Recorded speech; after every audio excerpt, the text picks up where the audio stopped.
The high commands from all over Daxia gathered at the main base of Xianganan. Today was 13th August of the year 793, the era of job changers. This decoration ceremony was the largest in Daxia's history.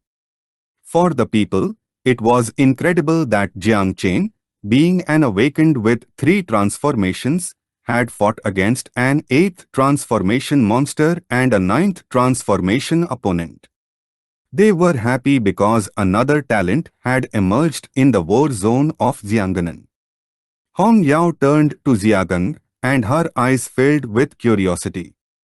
She asked if he really intended to leave his position as leader to go train in the caverns. Xiagang extended his hand and explained that the superiors had already given him permission, so as soon as the decoration ceremony was over he was going straight to the caverns to begin training. Behind him were the other members of Night Watch.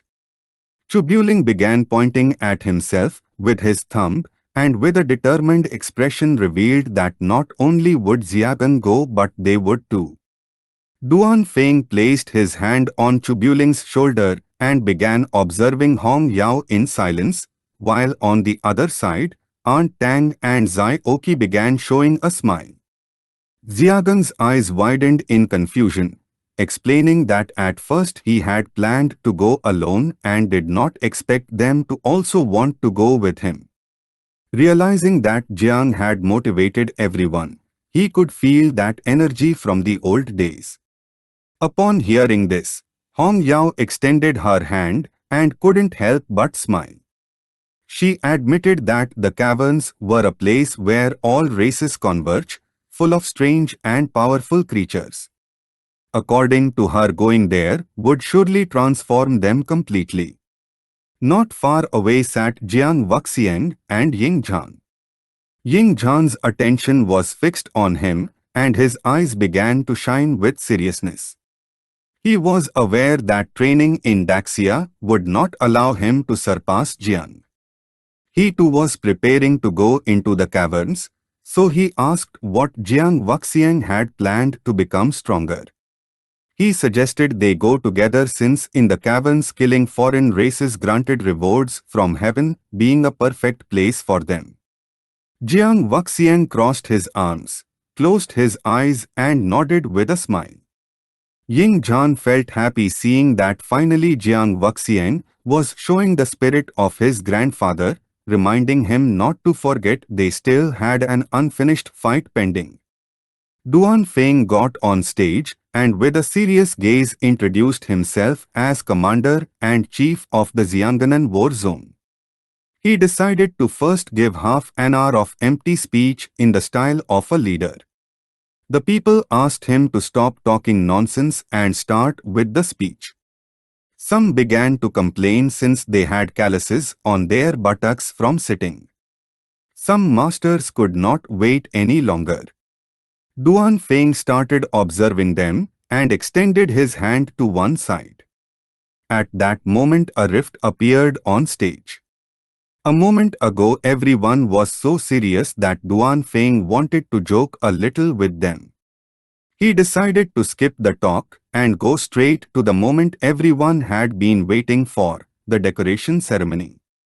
He decided that it was time to invite one of the 3 warriors of 9 transformations from Daxia, Supreme Commander of the Night Watch and Commander and Chief of the Imperial Capital War Zone, the Great Dreamer, Huanyu, revealing that she would be the one to decorate Jiang Chen and announce his title.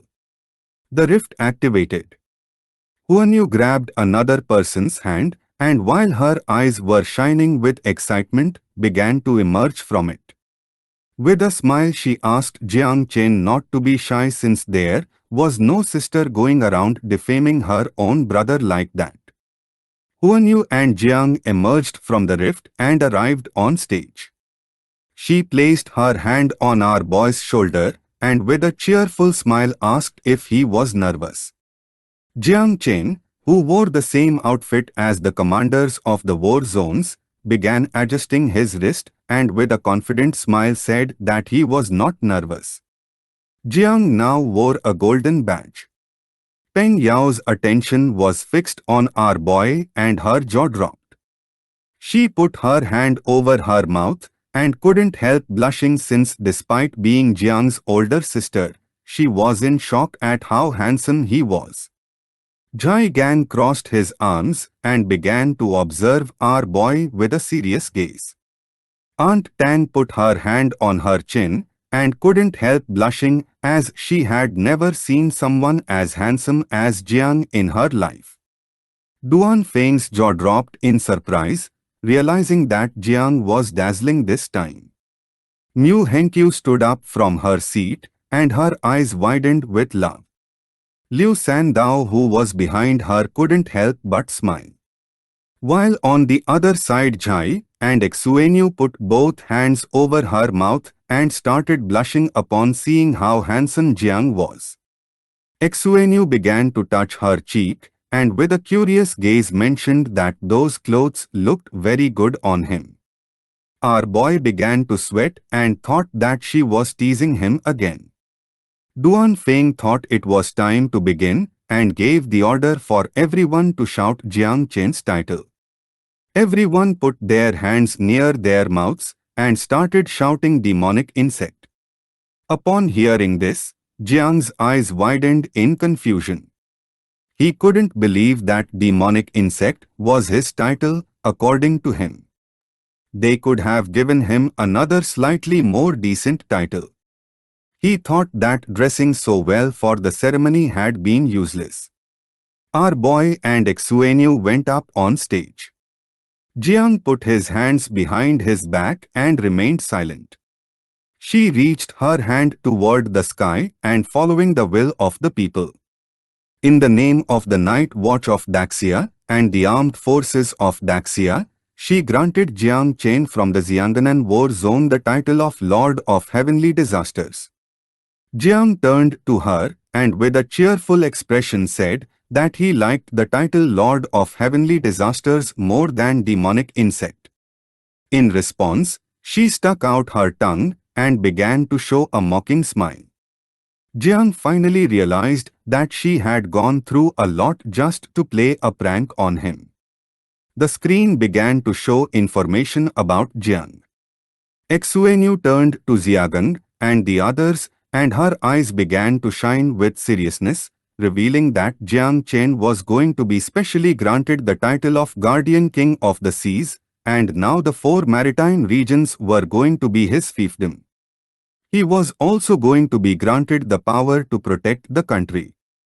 He would not be limited to a war zone. He could freely travel throughout Daxia with absolute authority over life and death. Upon seeing the kingdom's guardian, one should treat him as an equal in rank to the invincibles. With a surprised expression, Chubuling asked Jiagang what the great dreamer had meant by that last phrase since he couldn't understand it well. Aunt Tang's eyes widened in surprise.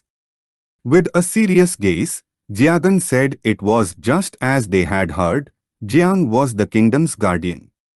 Everyone went into shock since our boy was only 18 years old and had already become the kingdom's guardian. It was as if he were breaking the rules of heaven. The attention of Zai Exuenu's father was fixed on Jiang, and upon hearing that Jiang had received the title of Guardian King of the Seas, he quickly realized that the High Command was planning to re-establish contact with the 3 overseas islands. Upon learning that the 4 maritime regions were going to be Jiang's fiefdom, he noticed that the 3 overseas islands were now considered personal territory of Jiang Chen. He told old Gukashe that his disciple was being put directly on the grill. With a serious gaze, he asked him if none of this mattered to him. The eyes of Gukashe, who was sitting next to him, widened in tranquility. With a smile, he mentioned that he had no desire to worry about things that weren't worth it. The great dreamer opened a box that contained a golden badge. Jiang extended his hand, began to observe it, and with a smile prepared to receive the badge. Exuenu announced that the great era was about to begin and it was time to recover the 3 islands of the foreign land. Gukashe thought that what others had not been able to achieve, perhaps his disciple could do. Exuenu explained to Jiang that the badge was the peerless decree. Asking him to keep it safe, our boy thanked her. At that moment, a ninja mounted on a powerful white tiger appeared. He introduced himself as Sasahara no Minamoto from the Sakura kingdom. He came from Takmaghara by order of the great god Yamada no Orochi to congratulate Jiang Cheng of Daxia with a challenge. Zai Exuenu's father rested his arm on the sofa and his gaze fixed on Sasahara, realizing that he was a genius who was in the 3rd transformation but possessed the strength of a peak 5th transformation. He never thought that such a small country like Sakura had such promising talents. Duan Feng told Sasahara that the great dreamer was still on stage and it wasn't his turn yet. Exuenu's eyes began to shine with hatred. With a penetrating gaze, she decided to kill Sasahara for interrupting the ceremony. Just before she could do anything, Jiang put his hand in front of her and while his eyes were shining with determination, he told his sister that there was no need for her to take care of that fly, since he was going to do it instead. Exuenu began to observe Sasahara, and with a confident gaze, she accepted since she wanted to see how powerful Jiang had become. Sasahara, who was mounted on his white tiger, descended to the stage. According to him, Jiang's actions made sense. His reason for challenging directly was because he knew that Daxia was a country that valued ceremony and respect. After all, if friends came from afar, they should be well received. Jiang began to stare at him, and while his body was releasing mist, he asked Sasahara to stop talking so much. He remembered that assassins should act in the shadows, so he asked what he was doing setting ambushes and also questioned who had sent him here to challenge openly. Jiang realized that this could only mean that Sasahara was just a sacrifice. Sasahara began to point at Jiang with his finger and with a confident gaze made it clear that one could only know if he was a sacrifice after fighting. He decided to get straight to the point and asked if Jiang dared not to use the 9 miasma wings. He also mocked Jiang saying that if he didn't dare, he could say it clearly since he wasn't going to make fun of him. Jiang's attention focused on him and his eyes began to shine with excitement and thunder started to emerge from his body. With a smile, he made it clear that his attempt at provocation was somewhat clumsy, but then thought that this beautiful scene should not be ruined by the poisonous mist, so he promised not to use the 9 miasma wings. Jiang activated his domain of the god of thunder, causing a powerful barrier made of electricity to appear. Then, Jiang attacked using the skill called 3000 lightning bolts of judgment, causing thunder to strike Sasahara's body.